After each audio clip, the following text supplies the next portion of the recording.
Bonjour à tous. Aujourd'hui, je vais vous présenter une expérience, un retour d'expérience avec Elastic sur lequel David, ici présent, m'a beaucoup aidé. Et en fait, j'ai trouvé ça assez intéressant et avec David, on a décidé d'en faire un talk pour ce meetup. Je me présente. Donc, je m'appelle Cédric Ramoski, je suis le CTO et cofondateur de chez Bera. Bera, qu'est-ce que c'est? On aide les développeurs à détecter, à monitorer leurs API, à détecter les anomalies et fixer les problèmes, critiques sur les API et à les identifier à temps et de voir vraiment, de gagner en observabilité sur les API calls qu'on fait. Donc ça c'est le dashboard tel qu'il ressemble aujourd'hui. Ça vous donne à peu près ça vous donne à peu près du contexte pour ce que je vais présenter. Là on a un dashboard qui présente les datas d'un utilisateur qui est nous. On s'utilise nous-mêmes et ça permet d'avoir une vue d'ensemble sur notre consommation, sur les incidents qui sont en cours, etc. Et donc par rapport à ça, on a rencontré un problème qui était que on avait des agrégations qui étaient très lentes, des agrégations qui prenaient plus de 40 secondes, voire plus d'une minute. Et en fait, on s'est rendu compte, et c'est quelque chose auquel on n'était pas préparé, parce que nous, on est parti du principe que Elastic, ça marchait, ça scalait, et c'était juste la golden bullet. Et en fait, à un moment, il a fallu qu'on creuse un peu et qu'on se dise, OK, il suffit pas juste de l'héberger sur elastic.co pour que ça fonctionne, il va falloir qu'on essaie de comprendre le moteur et essayer de comprendre ce qui se passe. Et en fait, ce qu'on s'est rendu compte, ce dont on s'est rendu compte, c'est que à partir d'un moment, le seuil de 10 millions de 10 millions de records dans un index, c'est ce qu'on a identifié c'est à partir de ce moment-là où les index ou les agrégations étaient vraiment, vraiment beaucoup plus lentes. Et le problème, c'est que certains de nos utilisateurs atteignent ces limites en seulement un jour. C'est-à-dire que euh, il y a 10 millions d'API calls qu'on reçoit pour un client, qu'on stocke et qu'on traite. Et ça, c'est pas par jour. Et ça, c'est vraiment c'est vraiment régulier. Et donc, pour arriver à, on a eu ce problème-là et on s'est dit, mais comment est-ce qu'on peut le régler? Donc, c'est à ce moment-là, on a un peu commencé à crier au secours et on s'est dit, qui peut nous aider? Ça, c'est l'exemple des agrégations qu'on lançait sur les index. Donc déjà, on est parti du principe que, OK, on va créer un index par customer parce qu'il y a des customers il y a des clients qui consomment plus que d'autres. Et donc, du coup, on va stocker ça on va isoler ça le plus simplement du monde. Donc, on a un index qui est créé, Matrix, production, avec un identifiant unique par client et étoile parce qu'en fait, on a derrière, c'est un alias et il y a plusieurs alias, etc. qui entrent en jeu. Et en fait, là, je vais un peu rentrer dans le détail de ce que c'est qu'une agrégation. Donc là, du coup, on définit le time window, on dit récupère-moi les, euh, les agrégats de ma période. Donc c'est dommage, c'était dans les booléennes, mais c'est pas grave. Récupère-moi dans la time window les booléens, sépare-les-moi entre les datas du mois en cours et les datas du mois précédent. Et ensuite, on va récupérer la latence moyenne pour cela. On va récupérer donc ça c'est les erreurs, ils sont filtrés, on récupère les status, les 400, on va les filtrer et on va récupérer un count. On va récupérer la latence moyenne. En fait, stat ça va nous retourner la durée, le count, le maximum, l'average, le minimum et le total. Ensuite, on va avoir le API call histogram. Donc ça c'est vraiment donne-moi le nombre de data par jour. Et ensuite, on va avoir construis-moi le top 5 des BUID. Dans notre cas, des BUID, ce sont des API. Sauf que, comme je l'expliquais, les agrégations, plus de 40 secondes, ce qui est juste, c'était pas normal. Donc, comment est-ce qu'on peut régler ce problème-là?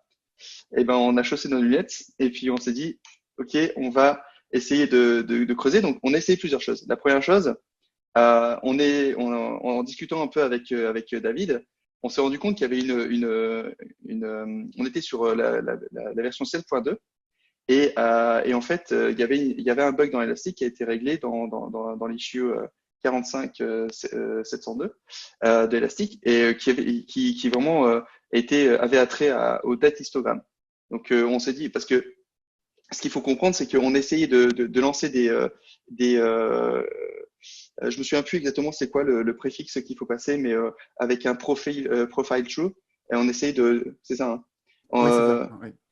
profile true, et en fait on a essayé de deep down, et en fait juste nos requêtes étaient trop larges. Donc déjà un, mettait trop de temps pour être exécuté, et deux, avec le profile true, ça ne donnait rien du tout parce que ça time outait à chaque fois. Donc on essayait de réduire, et au bout d'un moment, je crois que c'était avec un jour, donc ça c'était dans l'historique de Slack, mais au bout d'un moment, on a réussi à atteindre une fenêtre de un jour, et on a eu un profilage, et on s'est rendu compte qu'en fait c'était un bug dans la version d'Elastic. Donc on a décidé de faire quelque chose de fou. On a upgradé notre cluster.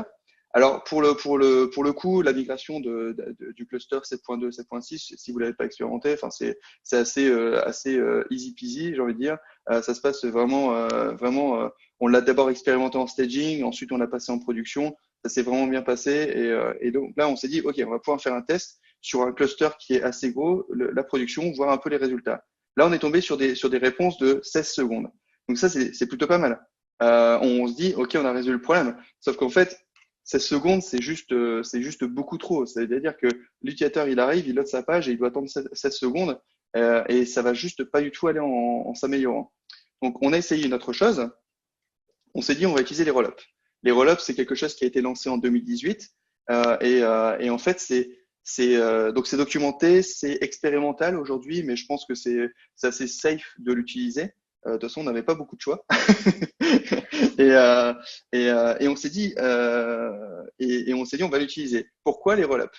En fait, les rollups, c'est quoi? C'est une manière de stocker les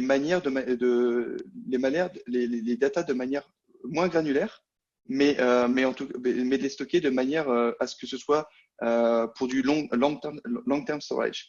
Donc, si vous voulez, si vous avez du real time, c'est très bien d'utiliser un index élastique de base, parce qu'on va prendre l'alias et puis on va envoyer les données dedans et puis on va les supprimer, ça va bien se passer.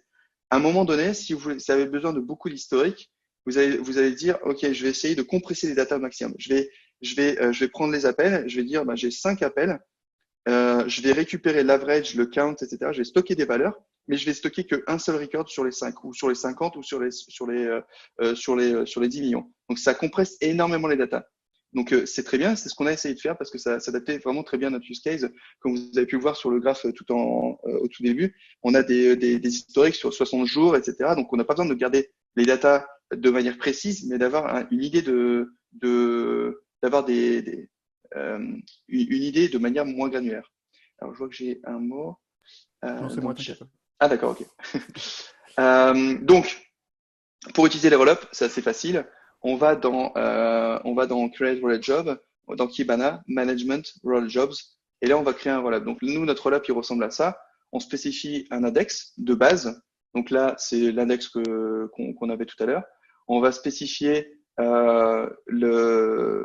l'exécution. Donc là, c'est toutes les minutes, et avec un intervalle de 5 minutes. Qu'est-ce que ça veut dire? Et donc, alors, ce qui est important aussi, c'est le 30 secondes. Donc, ce que ça veut dire, c'est que ça va prendre toutes les datas, et toutes les 5 minutes, ça va les compresser. Sauf qu'en fait, on autorise un délai de 30 secondes parce que s'il y a des datas qui arrivent après si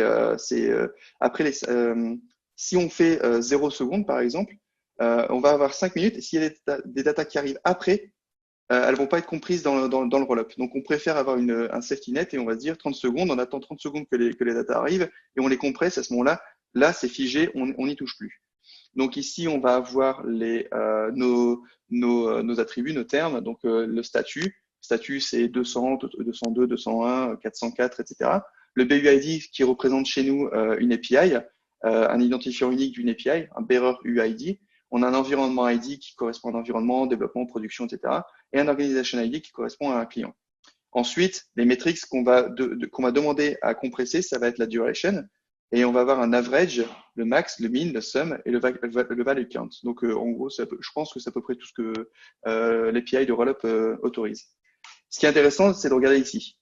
Là, ici, on a notre job qui tourne. Sur 66 millions non, 6 millions, alors attendez, hop, là, tac, tac, 3, c'est ça, 66 millions de records. On a en tout, en index stocké, on a 235 000 records. C'est-à-dire que le taux de compression est assez important. Et c'est ça qui nous intéresse, parce que du coup, là, on peut avoir, l'idée, c'est de dire, là, on a un historique de 5 minutes. Si demain, on veut dire, bah, maintenant, tu vas compresser les données de un jour, ça va compresser les données et ainsi de suite, et ainsi de suite. Donc, on garde le contrôle sur la consommation, sur le long-term storage, etc. Donc, voilà, les 235. J'ai pas fait le pourcentage, mais ça aurait pu être intéressant. Maintenant, la question, c'est, on a notre roll-up, les données sont là. Maintenant, qu'est-ce qui se passe avec nos queries? On a réécrit nos queries de deux manières. Un, en utilisant donc le rollup index que vous voyez ici, avec en fait, quand on crée un rollup index, on a accès à underscore rollup search, qui est un autre type de rollup, de search, pardon, qui est autorisé sur les rollup index. Et du coup, pour l'histogramme, qui était le bug de l'origine de notre bug, on avait des réponses de plus de 40 secondes. Bah, celle-ci, en fait, j'ai regardé tout à l'heure, elle prenait 19 millisecondes. C'est juste rien du tout.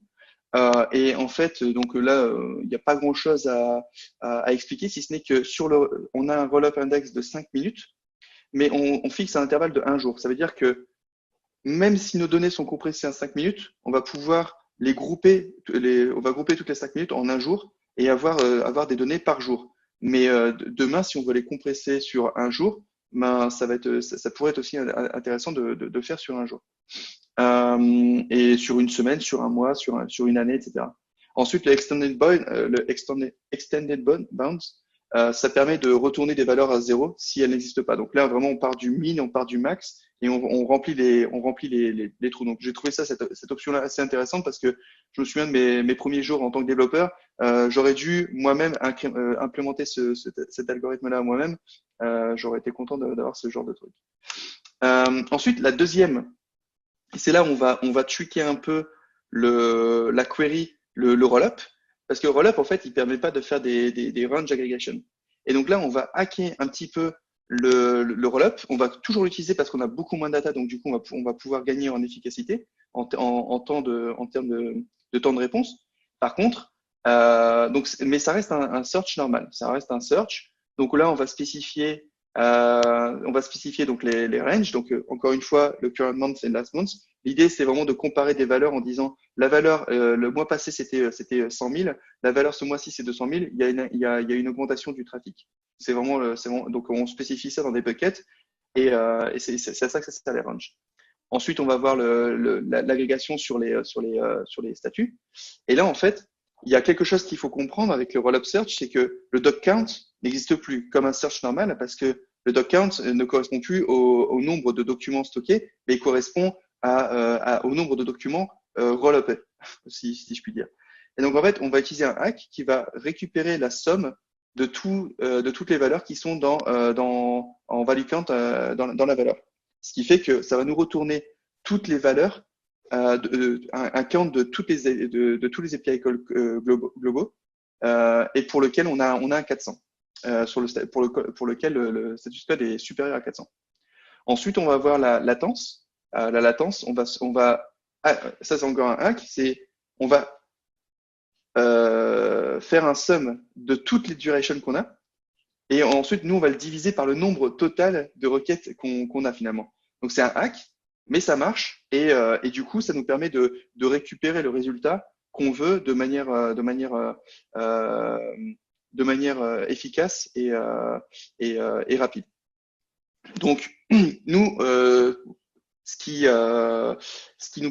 on utilise Ruby on Rails pour cette partie qui permet d'afficher les datas. Et ce que j'ai trouvé intéressant, c'est que et c'était pas explicite. En fait, on s'est dit on va utiliser le rollup, mais comment est-ce qu'on va utiliser le rollup? En fait, ces quelques lignes-là vont vous permettre de commencer à utiliser les rollups en disant je vais require mon Elasticsearch, je vais require mon Elasticsearch XPack. Et à partir de ce moment-là, en fait, on va initialiser le client d'une manière vraiment comme tout le monde, j'ai envie de dire. Ensuite, on va utiliser un client.xpack.rollup. Ça va être notre client. Et ensuite, on va faire un rollup client.rollup search. et on va spécifier l'index et le rollup body. Donc par rapport au rollup body, donc ça va être ça par exemple, le body. Donc ça va retourner les résultats. Voilà. Et du coup, voilà, c'est comme ça qu'on est arrivé à des agrégations qui sont passées de 40 secondes à moins de 10 millisecondes ou 20 millisecondes, 30 millisecondes. Enfin, c'est beaucoup plus réactif. Et enfin, on peut respirer et nos clients sont contents. Voilà. Pardon. Super, merci beaucoup. Tiens, tu veux passer ton dernier slide? Ouais. Voilà.